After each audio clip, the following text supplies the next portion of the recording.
मेरा जो आज का टॉपिक है बहुत ही इम्पोर्टेंट है और इंतहाई ज़रूरी भी है इन हालात में, जब हम कोरोना वायरस से फेस कर रहे हैं ये सारे हालात। तो मैं चाहूँगा कि आप जितने भी आपके क्वेश्चंस हैं वो भी ज़रूर नोट रखिएगा। तो स्टार्ट करते हैं। ये रोड मैप होगा हमारा, डिफाइन कराऊंगा बहुत सारी चीज़ें जो एक्सप्लेन आते जाएंगे कि किस तरह हम डिसइंफेक्ट करेंगे इक्विपमेंट को, और इन्वायरमेंटल क्लीनिंग किस तरह हम करेंगे, और क्लीनिंग प्रोटोकॉल जो रेस्पिरेटर है जहाँ पे N95 मास्क नहीं है या अवेलेबल या फिटिंग टेस्ट नहीं है वो लोग यूज़ करते हैं, तो उनको किस तरह आप क्लीन करेंगे। और फिर end of the topic home message.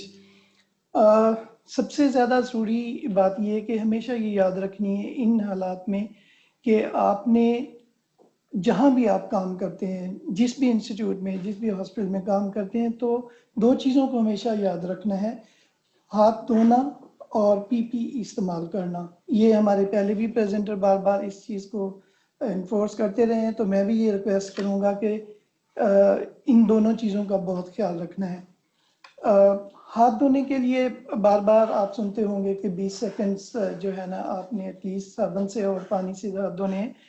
तो मैं ये चाहूँगा कि आपको 7 स्टेप्स जो है ना वो याद रखें। जब आप 7 स्टेप्स आप कंप्लीट करेंगे तो ऑलमोस्ट 20 सेकंड्स हो जाएंगे, आपको टाइम देखने की ज़रूरत नहीं है। अच्छा, दूसरा, अगर आपके पास अल्कोहल बेस्ड सैनिटाइज़र नहीं है तो आप अल्कोहल वो सैनिटाइज यूज़ कर लें, अगर नहीं है तो फिर हैंड वॉश जो है साबुन से ज़रूर कर दें। पीपीई के लिए मैं रिक्वेस्ट ज़रूर करूँगा कि पीपी जब भी आप यूज़ करें, ख़ासतौर पे डिसइंफेक्शन के लिए, इक्विपमेंट को धोने के लिए, तो आप कंप्लीट पीपीई इस्तेमाल करेंगे।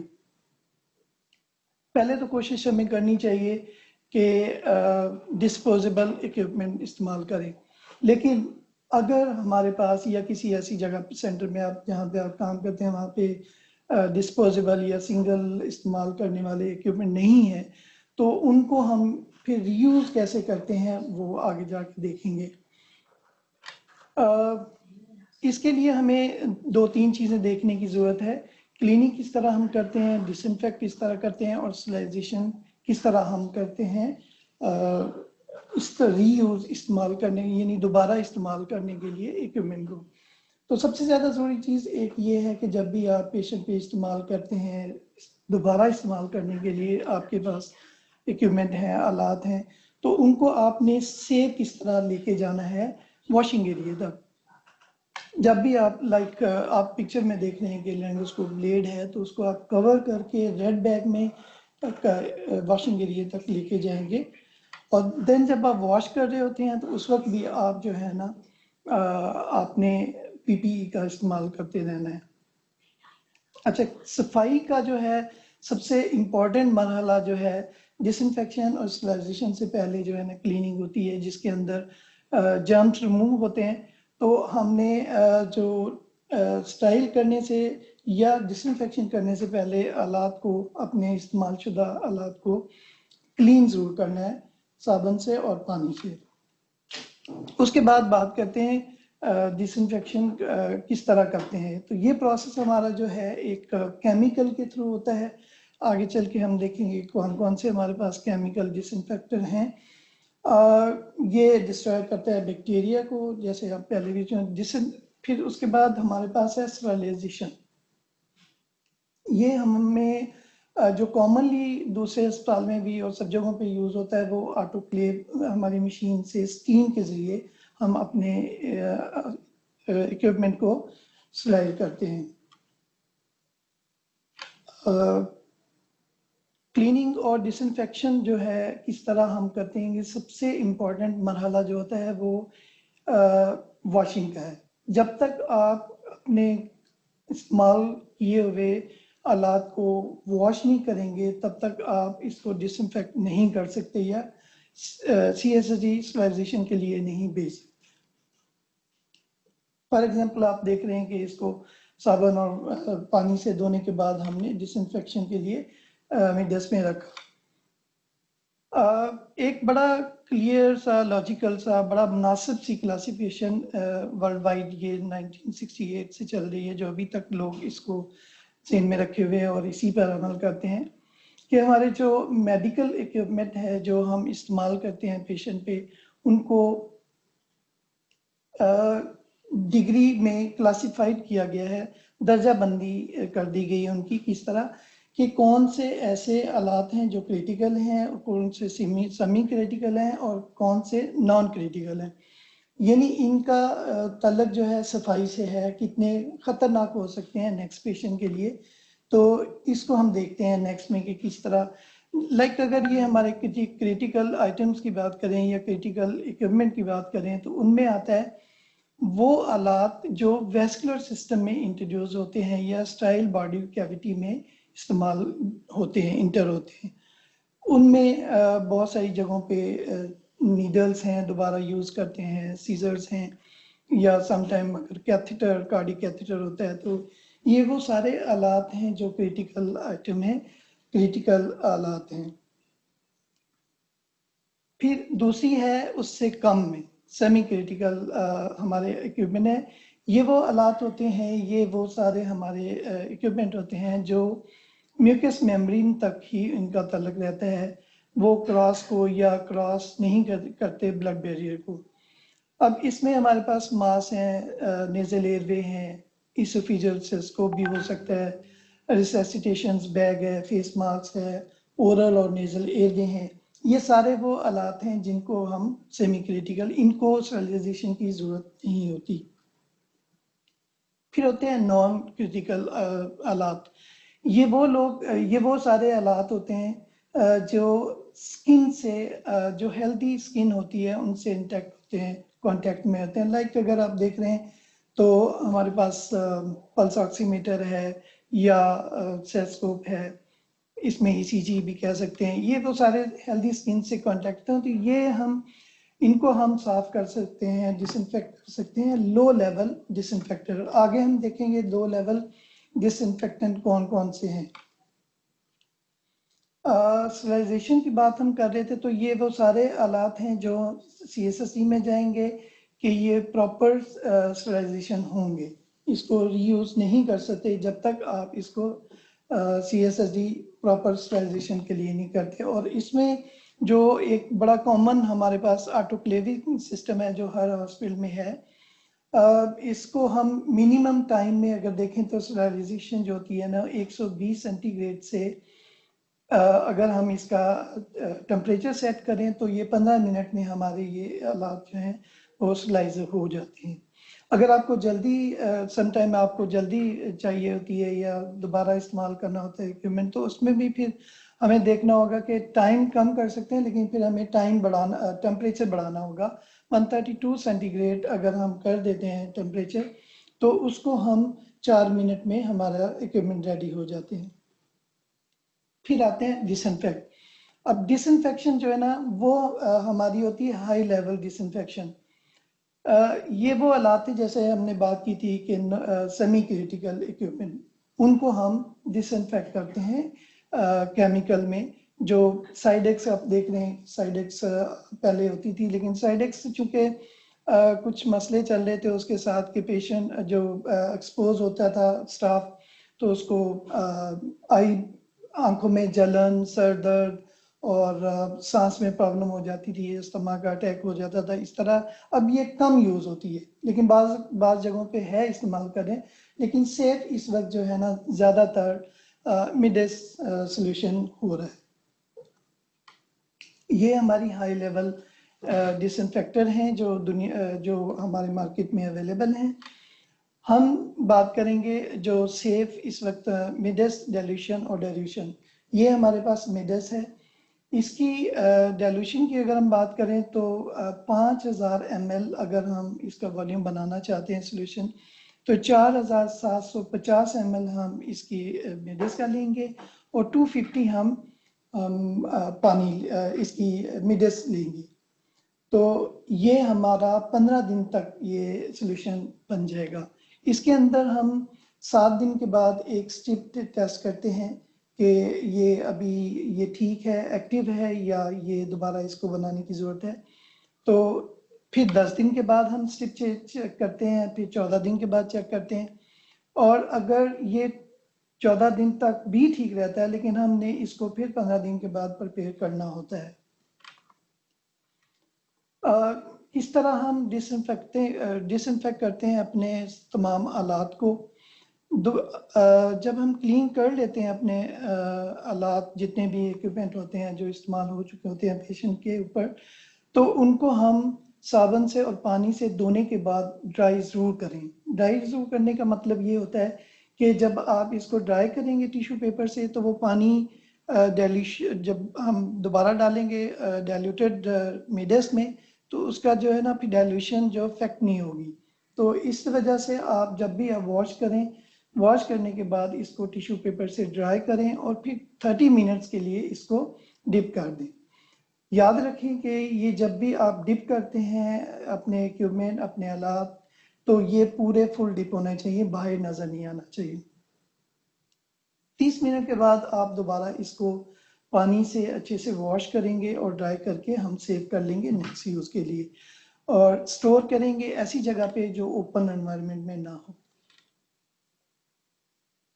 इसके बाद आता है वो थी हाई लेवल हमारी डिसइंफेक्टेंट जो हम बात कर रहे थे मिडल्स की। अब आता है इंटरमीडिएट लेवल डिसइंफेक्ट। ये हमारे पास सोडियम हाइपोक्लोराइड के नाम से हम लोग यूज कर रहे हैं। तो इसको हम देखते हैं कि किस तरह इस्तेमाल कर सकते हैं। नेक्स्ट स्लाइड में मैं बताऊंगा। फिर उसके बाद है लो। वो हाई हमने देख ली, दोबारा देखते हैं। ये हमारे पास हाई लेवल के डिसइंफेक्टेंट थे मिडस। फिर हम आए इंटरमीडिएट पे, सोडियम हाइपोक्लोराइड, और ये है हमारा लो लेवल डिसइंफेक्टेंट। अब इसमें ये सिर्फ डिसइंफेक्ट करेगा, ये हमारा लो लेवल का है जिसमें फंगी और वायरस और ये चीजें हो जाती हैं। Alcohol wipe disinfect. Alcohol wipe जो है, इससे हम आफ्टर जब पेशेंट शिफ्ट हो जाता है तो उसकी हम NIBP को या saturation probe, SpO2 probe, ECG leads, cuff, ये सारे हम इससे क्लीन कर सकते हैं। अगर हमारे पास अल्कोहल वाइप अवेलेबल नहीं है तो फिर हम हेक्सी प्रेप से इस्तेमाल उसको क्लीन कर सकते हैं, जो कि इसमें भी अल्कोहल होता है 70%। अब हमने अपने आलात का ख्याल कैसे रखना है और इसको सफाई कैसे करना है। कोशिश तो ये करनी चाहिए इन हालात में, जो कोरोना वायरस चल रहा है, तो इस पेशेंट में हमने कोशिश करनी चाहिए कि हमारे सर्किट और फिल्टर एटलीस्ट आपके पास डिस्पोजेबल हों। फिर उसके बाद हमारे पास एक प्रोटोकॉल होना चाहिए। हर इन्फेक्शन कंट्रोल से मिलके हर हॉस्पिटल को अपना अपना प्रोटोकॉल बनाना चाहिए, और ये स्ट्रिक्टली देखना चाहिए कि ये इस पे अमल भी हो रहा है कि नहीं हो रहा।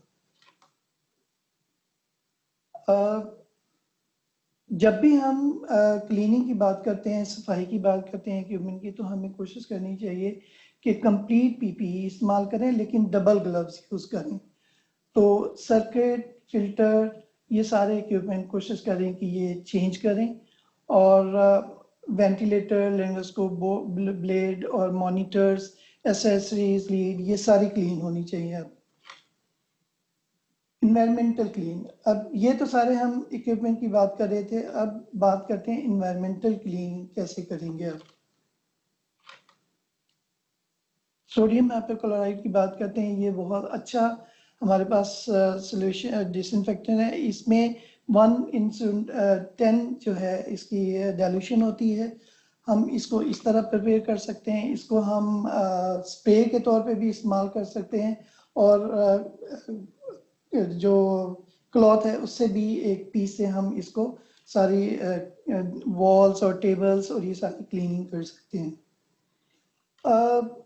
हाइपोक्लोराइड बहुत अच्छा डिसइंफेक्टर है। इसके लिए हमें ये कोशिश करनी चाहिए कि जितनी भी लाइक ECG है, ब्लड प्रेशर है, कफ है, ये सारे उससे करें। लेकिन एक चीज़ याद रखने की ज़रूरत है कि हमारा जो मॉनिटर या वेंटिलेटर की स्क्रीन है उसके ऊपर हम हाइपोक्लोराइड से क्लीन ना करें, वो हमें अल्कोहल वाइप से करनी होगी, इसलिए कि वो आपकी स्क्रीन को ख़राब कर देगा। सरफेस क्लीनिंग एनवायरमेंटल सारी जो हम जैसे इक्विपमेंट बाकी रह जाते हैं जो पेशेंट पे यूज़ हुए, मॉनिटर्स और ब्लड वार्मर्स, केबल्स, ये सारे इक्विपमेंट हम हाइपोक्लोराइड से क्लीन करेंगे। वो पैरामेडिक्स जो हमारे जिनके दाढ़ी होती है, वो अगर उनका मास टेस्ट N95 फिट नहीं है और वो पेशेंट केयर में इन्वॉल्व हैं, तो उनके लिए कोशिश करें कि वो रेस्पिरेटर मंगवाएं। और रेस्पिरेटर ये इतना महंगा भी नहीं है, रेस्पिरेटर आपको बहुत अच्छा रहेगा, बजाय इसके कि अगर आपकी N95 आपने पहना हुआ है और आपका टेस्ट क्लियर नहीं है, टेस्ट आप फिट नहीं है। तो इसको क्लीन करने का तरीका ये होता है कि हमारे पास ये आता है और इसको हम अपने जो फिल्टर हैं उसको अलग कर लेते हैं, बाकी सारे पार्ट्स को अलग करके फिर हम साबुन और पानी से वॉश करते हैं। और जैसे ही हम इसको वॉश करने से पहले हम सबसे पहले अल्कोहल वाइप से क्लीन करते हैं। स्टोरेज का है कि अगर आपके पास बहुत सारे हैं या ज़्यादा हैं क्वांटिटी में और स्टाफ के लिए रखे हुए हैं आपने, तो कोशिश ये करनी चाहिए कि हम इसको 3 दिन के बाद इस्तेमाल करें, जो पहले एक दिन यूज़ हो गया है। फिल्टर भी इसी तरह आपने रखने हैं और हर तीसरे दिन वो इस्तेमाल करें। अगर आप अकेला आपके एक ही पर्सन के इशू हुआ है तो वो आप यूज़ कर सकते हैं अल्कोहल वाइप से क्लीन करने के बाद। कोशिश ये करनी चाहिए हमें कि जितने भी लोग हेल्थ केयर वर्कर्स हैं फुल ट्रेंड हो पीपीई में, पर्सनल प्रोटेक्टिव इक्विपमेंट में, और एक्स्ट्रा केयर करनी चाहिए, बहुत ज़्यादा ख्याल रखना चाहिए जब आप उसको हैम्पर में दोबारा डिस्पोज कर रहे होते हैं। और कंपलसरी है कि जितने भी आपके, बहुत ज़रूरी है कि जब भी जितने भी आपके इक्विपमेंट हैं वो डिकंटेमिनेट हों, डिसइंफेक्ट हों, और अगर स्टरलाइजेशन की ज़रूरत होती है तो वो CSSG में स्टराइल करें और इस्तेमाल से पहले ये कंफर्म कर लें कि ये डिसइंफेक्ट हुआ है। एक चीज़ जो बहुत ज़्यादा इम्पोर्टेंट है वो याद रखने की कि हमें स्टैंडर्ड प्रिकॉशंस हमेशा याद रखने चाहिए इन हालात में। शुक्रिया और स्वागत।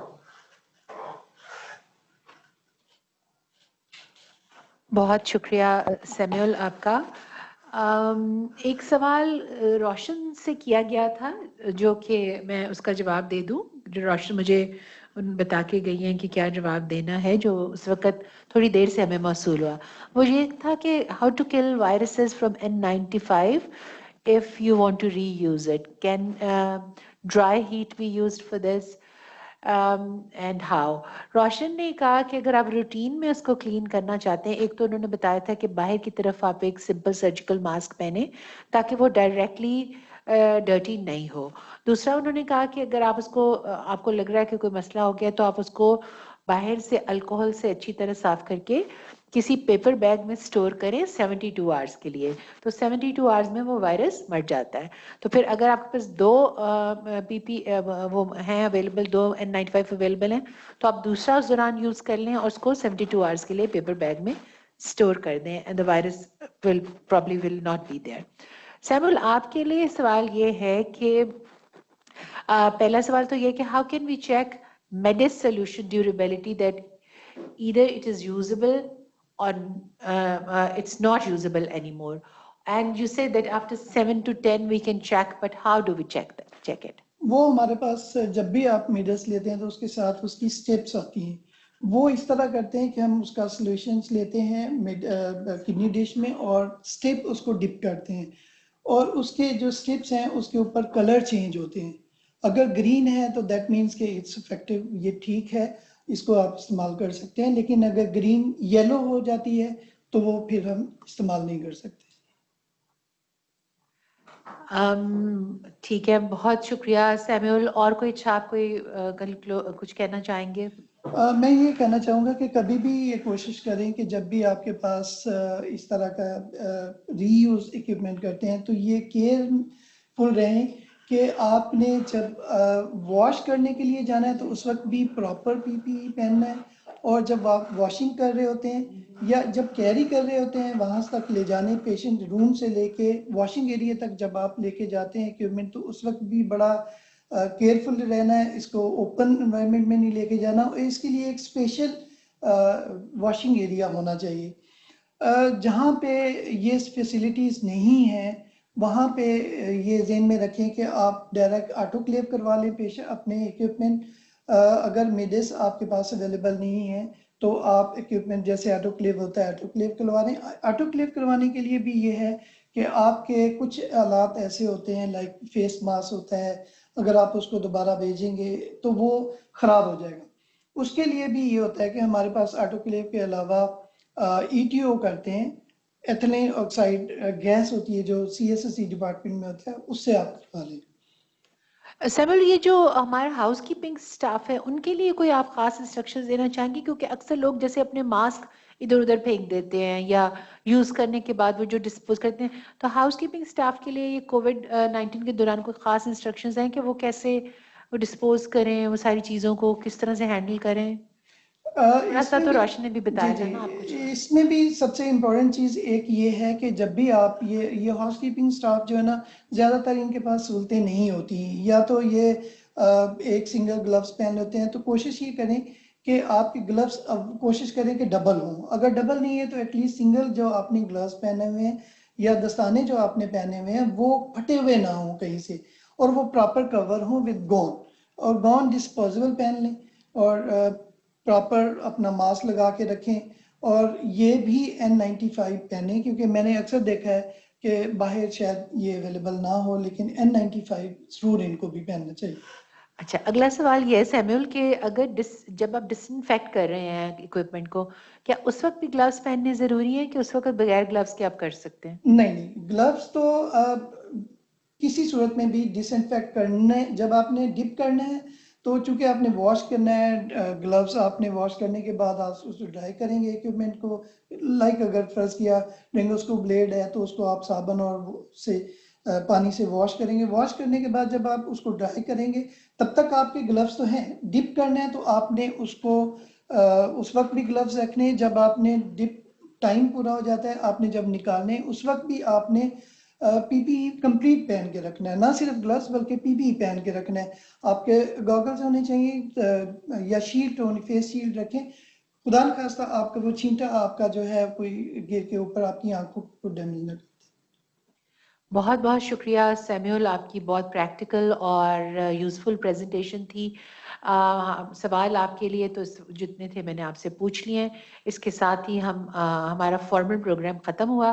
बहुत शुक्रिया। अगर आप कुछ वैसे कहना चाहें अबाउट द एंटायर कोर्स तो प्लीज़ कह दीजिए, क्योंकि आप को डायरेक्टर हैं और आपने इसको सारा ऑर्गेनाइज किया है। कुछ कहना चाहें? एक तो मैं अब इसके बाद फिर मैं पोस्ट टेस्ट की भी बात करूँगी। थैंक यू वेरी मच, बहुत शुक्रिया। मैं आप तमाम जितने लोग भी देख रहे हैं मैं उनसे ये रिक्वेस्ट करूँगा कि ये अगर आपको कोई क्वेश्चन या क्वेरी है, अगर आप अभी नहीं पूछ सकते और YouTube पे आपने वीडियो देखी और आप फिर भी क्वेश्चन करना चाहते हैं तो आप हमें एनेस्थीसिया डिपार्टमेंट में दोबारा से आप कांटेक्ट करके सवाल पूछ सकते हैं। आप कभी भी कांटेक्ट करें, हम आपको बताएंगे। प्रैक्टिकल अगर आप कुछ पूछना चाहते हैं तो हम आपको वहाँ पे आपके इंस्टीट्यूट में भी आके सिखाने के लिए तैयार हैं। लेकिन फिर भी कोशिश करें कि ये एक चीज़ जो बहुत कॉमन देखने में आई है वही कुछ नहीं होता, कुछ नहीं होता। प्लीज़ इस तरह ना सोचें। आप अपने आप को प्रोटेक्ट करें। आप अपने आप को प्रोटेक्ट करेंगे तो आप अपने पेशेंट को भी प्रोटेक्ट कर सकते हैं, अपनी फैमिली को भी कर सकते हैं। तो कभी भी ये चीज़ें जो है ना इसको लाइट मत लें। खास तौर पे हैंड वॉशिंग पे मैंने शुरू में ही कहा, हैंड वॉशिंग में और पीपीई के लिए कभी भी नरमी ना बरती जाए प्लीज़। बहुत शुक्रिया। दोबारा एक N95 मास्क का दोबारा एक सवाल आ गया जिसका मैंने अभी थोड़ी देर पहले जवाब दिया था। एक्चुअली लोगों के पास N95 तो बहुत ज़्यादा होते नहीं है, तो वो सवाल दोबारा यही है कि अगर आपने कोई एरोसोल जनरेटिंग प्रोसीजर किया है तो उसके बाद क्या आपको N95 डिस्पोज करना है?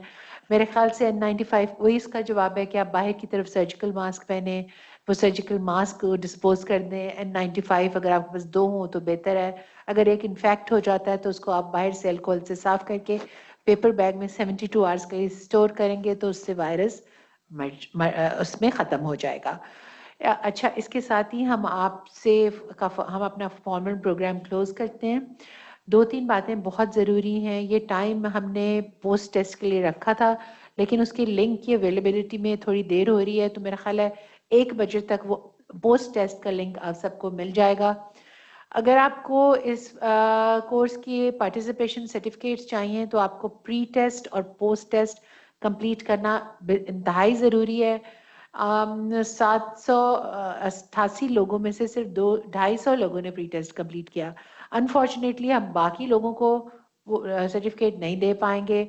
आपने प्री टेस्ट कंप्लीट करना है अगर आपको सर्टिफिकेट चाहिए, आपने पोस्ट टेस्ट कंप्लीट करना है, आपको पहले दिन के वैल्यूएशन फॉर्म तकरीबन 400 के करीब लोगों ने कंप्लीट किए।